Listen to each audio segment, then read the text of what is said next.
Мен үйленейін деген жақшы ойым, ниетім бар. Bir жыл болды, зынаға түшіп кетем бе деп қорқыныштар болды. Ораза қармадым, тәсір еткен жоқ. Үйленейін дейім, қорқа берем. Азыр үйім жоқ, қайда алып келем, қантип бағам, баға албай, милдетімді атқара албай қаламбы деп азыр іштейім. Ал жақ болса, ал жақ болбай қалса, башқа жұмыш таба аламбы, қорқа берем.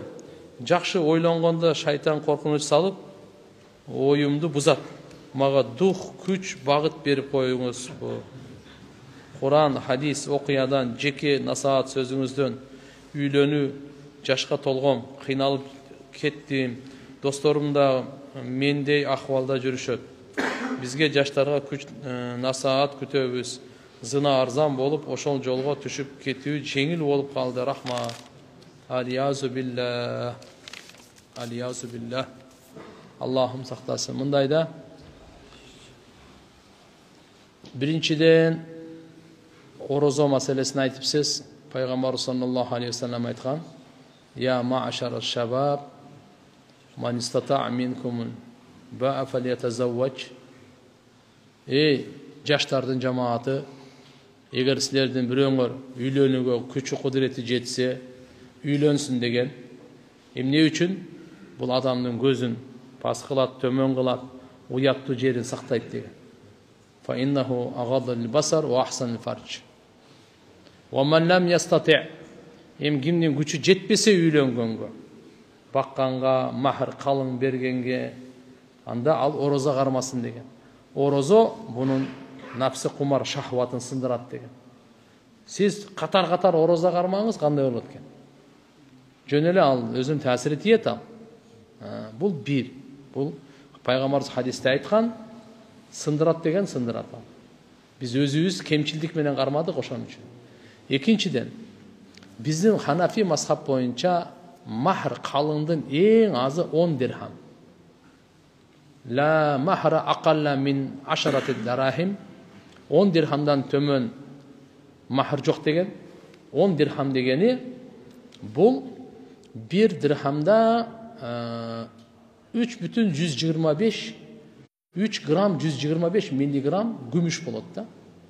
Ошондо 31 грамм күмүш болот да. Күмүш бүгүнкү күнү 3 девяткасы.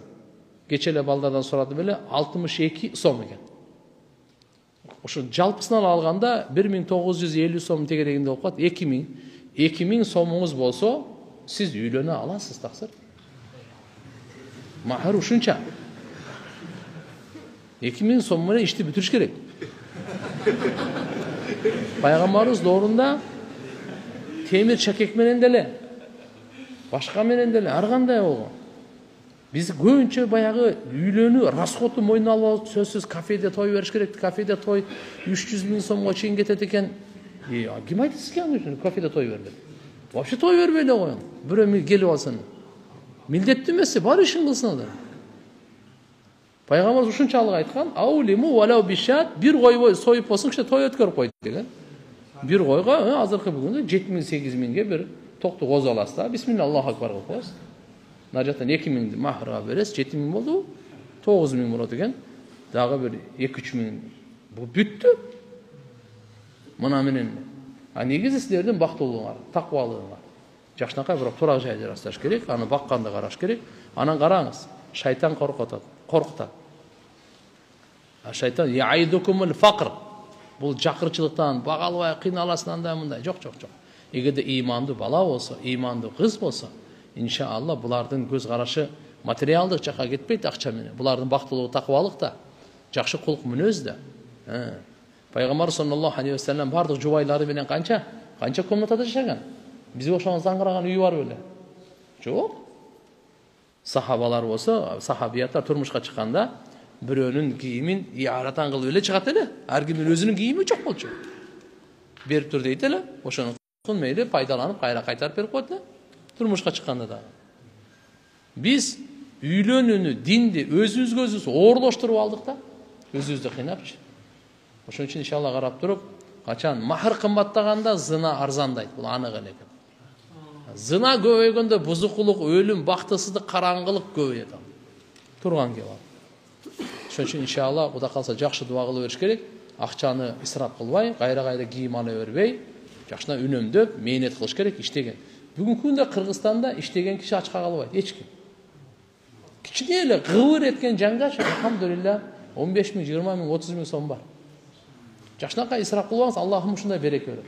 Үйлөнгөндө башкача дагы береке берет. Коркпой үйлөн, Алла субханаху ва таала сени бай кылат дейт.